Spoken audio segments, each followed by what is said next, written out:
अमेरिकी deep स्टेटनी Hindenburg या एका घटकाला हाताशी धरून भारतीय अर्थव्यवस्थेवरतीच हल्ला करायचा आटोकाट प्रयत्न चालवलेला आहे। पण भारतीय गुंतवणूकदारांनी त्याला गेल्या आठवड्यात जी चपराक दिली आहे त्यामुळे डीप स्टेटला खरं तर धक्का बसला आहे। एकीकडे ही घटना होत असताना दुसरीकडे जगातले सगळ्यात मोठे गुंतवणूकदार असं ज्यांना म्हटलं जातं किंवा आपण ओळखतो ते वॉरेन बफे यांनीही भारताची स्तुती करताना एक प्रकारे हिंडेनबर्ग आणि अमेरिकी डीप स्टेटचा कावा जगापुढे मांडला आहे आणि एक प्रकारे हिंडेनबर्गचा बोरखा सुद्धा त्यांनी फाडलेला आहे।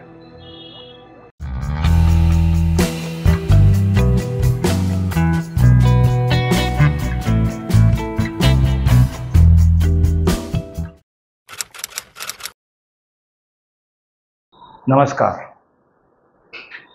गोजोस्कोपमध्ये आपल्या सर्वांचं मनापासून स्वागत आहे।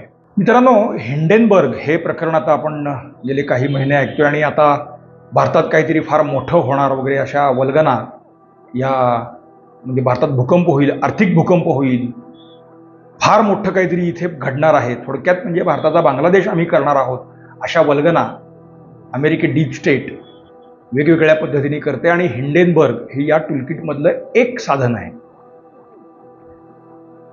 अदानी, अंबानी किंवा अशा अनेक उद्योजकांना काँग्रेसचे अध्यक्ष राहुल गांधी वारंवार टार्गेट करतायत आणि दुसरीकडे हिंडेनबर्ग सारख्या टूलकिट हेही त्याच पद्धतीनं हे करतायत, तेव्हा हा संबंध काय आहे हा आपण नीट लक्षात घ्यायला पाहिजे। याच अदानींच्या विरुद्ध हिंडेनबर्गनी गेल्या वर्षी जे काही धुमाकूळ घातला त्यामुळे आपल्या शेअर बाजारात गिरावट आपण बघितली, अदानींचे समभाग कोसळले वगैरे ते आपण सगळं बघितलं, अनुभवलं आणि आता असाच डाव पुन्हा या हिंडेनबर्गनी सुरू केला होता आणि स्वातंत्र्य दिनाच्या नंतर भारतात असाच भूकंप होईल वगैरे वगैरे त्यांनी सुरू केलं। जेव्हा या स्वरूपाच्या गोष्टी सुरू झाल्या तर त्यामुळे भारतीय शेअर बाजारात म्हणजे विशेषतः BSE NSE हे सगळं कोसळेल अशी त्यांची अपेक्षा होती, पण प्रत्यक्षात त्यातलं काहीच घडलं नाही। हिंडेनबर्गनी आता सेबीच्या अध्यक्षांवरच आरोप सुरू केलेले आहेत। भारतात वेगवेगळ्या पद्धतीने अनरेस्ट निर्माण करण्याचा प्रयत्न अमेरिकी डीप स्टेट इथल्या काही घटकांना हाताशी धरून करते तर त्याला कुठेच यश येत नाही। त्यामुळे पुन्हा एकदा हिंडेनबर्ग हे झोपलेलं भूत किंवा कुंभकर्ण पुन्हा उठवून बसवायचा प्रयत्न केला गेलेला आहे। गेल्या आठवड्यात अशीच म्हणजे शेअर बाजार क्रॅश होईल असं वाटत असताना एकदम इथल्या सर्वसामान्य गुंतवणूकदारांनी हिंडेनबर्गच्या या मनसुब्यांना वाटण्याच्या अक्षता लावल्या आणि त्यामुळे खरं तर डीप स्टेटचा म्हणजे भ्रमनिरास झाला किंवा धक्काच त्यांना बसला की अरे हे काय आहे। पण त्याच वेळेला वॉरेन बफे यांनी एक वक्तव्य करून या हिंडेनबर्ग आणि डीप स्टेटला एक प्रकारे धक्का दिलेला आहे। पण तिकडे येण्यापूर्वी आपण चीनच्या अर्थव्यवस्थेकडे किंवा चीननी या हिंडेनबर्ग किंवा तत्सम प्रकरणाला कसं तोंड दिलं हे पण नीट बघायला पाहिजे। म्हणजे कोरोनाच्या आधी म्हणजे 17-18 तो जो काळ आहे तर त्या काळात डीप स्टेटने अशाच पद्धतीनं हिंडेनबर्ग आणि अन्य टूलकिट चीनमध्ये कार्यरत केलं आणि चीनचा एक आर्थिक घेराबंदी त्यांनी बऱ्यापैकी केली आणि त्यात शेअर बाजार हा सुद्धा त्यांचा एक भाग होता। त्यामुळे म्हणजे 18-19 सुमारास तेव्हा एकतर एव्हरग्रांदीची घटनाही तेव्हा घडलेली नव्हती आणि कोरोनाही त्यावेळेला नव्हता। काढून बघा त्यावेळेला शांघाय आणि अन्य म्हणजे बीजिंग शांघाय विशेषतः शांघाय मोठं स्टॉक एक्सचेंज आहे आणि हाँगकाँग स्टॉक एक्सचेंज आहे, तर ही all of a sudden crash झालेली होती। परकीय गुंतवणूकदारांनी त्या शेअर मार्केटमधले पैसे धडाधड काढायला सुरुवात केली आणि ते जसे सेलिंगवरती त्यांचा भर राहिला तसतसं म्हणजे सर्वसामान्य चीनी गुंतवणूकदारांमध्ये त्याचा एक संदेश गेला आणि काहीतरी देशात भयंकर घडतंय असं अचानक वातावरण निर्माण झालं आणि त्यातून त्यांनी पैसे काढून घेतले। मात्र ही चाल लक्षात आल्यानंतर चीनी सरकारने लोकांना विश्वास दिला आणि सांगितलं की तुम्ही आत्ता सेलिंगकडे जाऊ नका, आहेत ते तुमचे समभाग विकू नका, त्याचा दर कितीही खाली येऊ दे. मग कोरोनाचा काळ आला, तोही काळ गेला. मात्र या सगळ्या कालखंडामध्ये गोष्ट अशी झाली की चीनमधला पैसे म्हणजे गुंतवणूक बाहेर काढून घेणं या परदेशी कंपन्यांना खूप अवघड झाले आणि बाजारच पूर्ण कोसळून गेल्यामुळे त्याचं डायनॅमिक्स बदललं. म्हणजे 100 रुपयाचा शेअर हा अक्षरशः 2 रुपये, 5 रुपये, 10 रुपये सुद्धा त्याला दर मिळणं शक्य नाही. कुठे कुठे तो मिळाला तर असे मिळतील ते पैसे घेऊन परकीय गुंतवणूकदार तिथून पैसे काढत राहिले. म्हणजे बघा 70-80 रुपये, 90 रुपये हे चीनमध्येच राहिले. एका परीने चीन्यांनी या टूलकिटला एक उत्तर दिलं. तेवढ्या प्रमाणात आपल्या देशात परकीय गुंतवणूक अद्याप नाही आहे. म्हणजे परकीय गुंतवणूक आहे, तिचा ओघही चांगला आहे, म्हणजे त्यात काही वाद नाही आहे.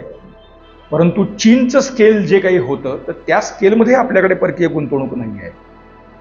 त्यामुळे फॉरेन इन्व्हेस्टर्सनी इथे काही खेळ करायचा जरी प्रयत्न केला तरी एका लिमिटच्या पुढे शेअर बाजार त्याला रिस्पॉन्ड करणार नाही किंवा त्यातून फार मोठ्या काही उलटापलटी होतील अशी परिस्थिती नाही. मात्र एक सेंटिमेंट जे जाईल की भारतीय अर्थव्यवस्था ही रसातळाला चाललेली आहे आणि तिथे खरी मेख आहे की विद्यमान मोदी सरकारविरुद्ध ही अनरेस्ट वेगवेगळ्या पातळ्यांवरती निर्माण करण्यामधलं एक उद्दिष्ट त्यांचं साध्य होऊ शकेल. आणि जेव्हा अशा स्वरूपाचं एक हे येतं म्हणजे काही सामाजिक म्हणा किंवा राजकीय, तर ते परसेप्शन्स वेगळे असतात, पण आर्थिक विषयातले परसेप्शन्स हे दूर करणं हे एवढं सोपं राहत नाही. त्यामुळेच हिंडेनबर्ग हे प्रकरण आपण फार म्हणजे आपलं सरकार हे फार नाजूकपणे हाताळत आहे आणि अर्थात त्याला जो मिळणारा रिस्पॉन्स गुंतवणूकदारांच्याकडून आहे तो गेल्या आठवड्यात आपल्याला दिसलेला आहे, तो अतिशय पॉझिटिव्ह स्वरूपाचा आहे. आणि म्हणूनच जेव्हा बफेंसारखा एक माणूस जो मोठा इन्व्हेस्टर आहे तो जेव्हा भारतीय अर्थव्यवस्थेची किंवा भारताची काय म्हणजे गुणगौरव करतो, अर्थात तेही आपण नीट समजून घ्यायला पाहिजे. बफेनी त्यांच्या सगळ्या याच्यामध्ये एक शब्द वापरलेला आहे की त्याचा एक अर्थ असा आहे की म्हणजे अनएक्सप्लोर्ड अपॉर्च्युनिटीज असं त्यांनी शब्दप्रयोग वापरलेला आहे. म्हणजे जगात इतरत्र म्हणजे आता युरोप आहे, अमेरिका आहे, चीन आहे, तर या ठिकाणची गुंतवणूक ही जे काही मोठे गुंतवणूकदार जगभरातले करत असतात तर त्यांना ही मार्केट्स माहिती आहेत. त्या तुलनेत भारताचं जे मार्केट आहे हे अनएक्सप्लोर्ड आहे असं त्यांना म्हणायचं आहे. अनएक्सप्लोर्ड अपॉर्च्युनिटीज ही त्या अर्थाने आहेत की इथे काही फॉरेन इन्व्हेस्टर्स आले, त्यांनी इन्व्हेस्टमेंट्स केल्या, परंतु त्या एक शॉर्ट किंवा मिडियम टर्म्सच्या होत्या, त्यात पैसे घातले, काढले, तुम्ही आलात गेलात, तर हे सगळं सुरू राहिलं. तर असं करण्यापेक्षा भारतीय बाजाराची एक स्ट्रेंथ तुम्ही लक्षात घेतली पाहिजे असं ते जगभरच्या या इन्व्हेस्टर्सना सांगतायत. मग ती काय आहे? एकतर डेमोग्राफी हा आपला सगळ्यात मोठा ॲडव्हान्टेज आहे. 140 कोटीचं हे मार्केट आहे, त्यामुळे इंडिजिनियसलीच इथं एवढ्या मोठ्या प्रमाणावरती गरजांची म्हणजे एवढ्या प्रमाणावरती मागणी सतत राहणार आहे. दुसरं म्हणजे इंडियन मेंटॅलिटी, म्हणजे आपण आपले सणवार किंवा या सगळ्या पद्धतीनं सुद्धा मार्केट आपलं रोल ऑन होत असतं, त्यामुळे त्याही अपॉर्च्युनिटीज मुळात आहेत. परंतु इथे शॉर्ट टर्ममध्ये आपल्याला म्हणजे हिंडेनबर्ग सारखं शॉर्ट सेलिंग जे सांगत असतं, पण अशा शॉर्ट टर्ममध्ये तुम्ही गुंतवणूक करू नका.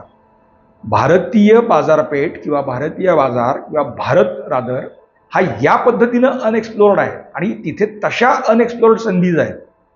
या संधी साधायच्या असतील तर छोट्या कालावधीसाठी गुंतवणूक करून तुम्हाला त्या संधी साधता येणार नाही. तर इथं लॉंग टर्म म्हणजे ज्याला एक 20 वर्ष, 25 वर्ष, 30 वर्ष अशा पद्धतीने जर गुंतवणूक होत राहिली किंवा ती त्या पद्धतीनं केली गेली तरच या बाजारातून तुम्हाला चांगल्या पद्धतीचे रिटर्न्स मिळतील असं बफे सांगतायत. त्याचा दुसरा एक अर्थ असा आहे की Indian markets whether it is a stock market or what, तर ही नुसत्या क्वांटिटेटिव्ह याच्यावरती नाही आहेत, ती क्वालिटेटिव्ह आहेत, हाही त्याचा एक अर्थ आहे. मग हा जो क्वालिटेटिव्हनेस आहे तो क्वालिटेटिव्हनेस आपल्याला नीट गुंतवणूकदार म्हणून आणि या देशातले नागरिक म्हणून आपण समजून घ्यायला पाहिजे. आणि बफे यांनी हिंडेनबर्ग आणि डीप स्टेटचा बुरखा फाडलाय तो नेमका या मुद्द्यावरती आहे. म्हणजे आपल्याकडे बघा की आपण एखादी गोष्ट आहे तर ती सहजासहजी घरातली फेकून देत नाही, ती रिसायकल करणं, ते पुन्हा रिसायकल, मग त्याला इंडियन जुगाड असं एक म्हटलं जातं. म्हणजे तशीच गोष्ट कुणी परदेशी माणसाने केली तर त्याला इन्व्हेजन म्हणतात आणि आपण केली तर त्याला जुगाड असं म्हटलं जातं. अर्थात ते काहीही असू दे, पण असा एक क्वालिटेटिव्हनेस सुद्धा आपल्या म्हणजे अशा अनेक गोष्टी या पद्धतीनं रिऑर्गनाईज करण्याची क्षमता ही भारतीय मेंटॅलिटीमध्ये आहे. त्यामुळे सहजासहजी भारतीय मेंटॅलिटी ही सहजासहजी हार मानत नाही आणि त्यातही पुन्हा उठून उभी राहण्याची एक क्वालिटी म्हणजे जे क्वालिटेटिव्ह मधला ही सुद्धा क्वालिटी भारतीय मेंटॅलिटीत आहे आणि ती कायम या इंडियन मार्केट्समध्ये ही रिफ्लेक्ट होताना दिसत राहिलेली आहे. भारतामध्ये मध्यम वर्ग मोठ्या प्रमाणावरती वाढतो आहे, त्याच्या ॲस्पायरेशन्स बदलत आहेत. गरिबी रेषेतून लोक वर येण्याचं, आता इथे पुन्हा विरोधक त्याचे ते अर्थशास्त्र घेऊन आरडाओरडा लिब्रांडू करतील, पण त्यांचं म्हणणं काहीही असलं तरी ही सुद्धा एक रियालिटी आज बाजारातली आहे, ती आपण समजून घेतलीच पाहिजे.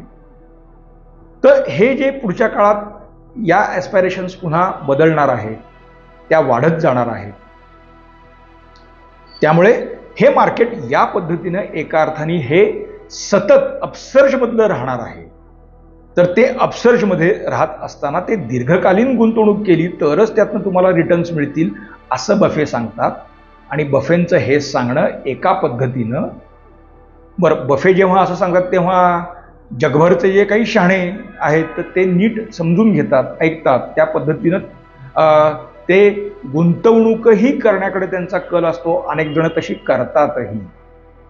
आता यांनी हा बुरका फाडलेला आहे तो या मुद्द्यांवरती फाडलेलाच आहे. म्हणजे इकडे डीप स्टेट आणि हिंडेनबर्गला हाताशी धरून, डीप स्टेट हिंडेनबर्ग आणि भारतातले त्यांचे सगळे असे हिंडेनबर्ग जे वारंवार इकडे तिकडे फिरतायत लिब्रांडू आरडाओरडा करत, तर हे लिब्रांडू आणि हिंडेनबर्ग यांना हाताशी धरून इथे जो काही आर्थिक गोंधळ घालायचा प्रयत्न आता डीप स्टेट करत होतं त्याला बफे यांनी एक प्रकारे परस्पर उत्तर दिलेलं आहे.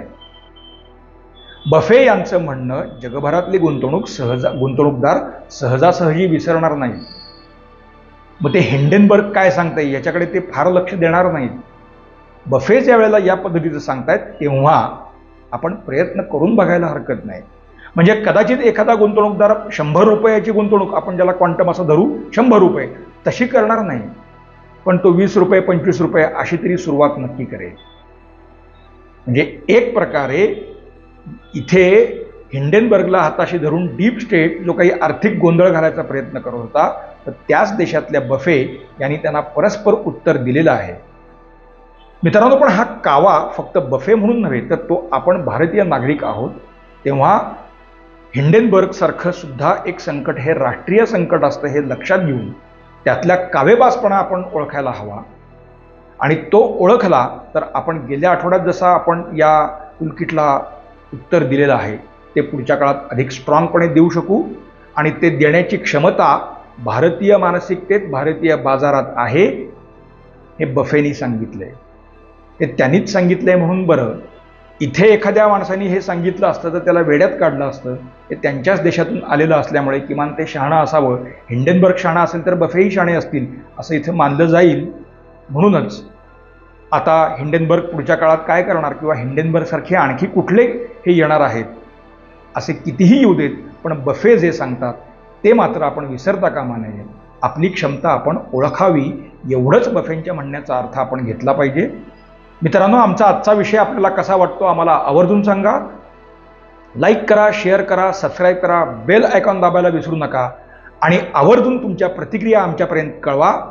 धन्यवाद.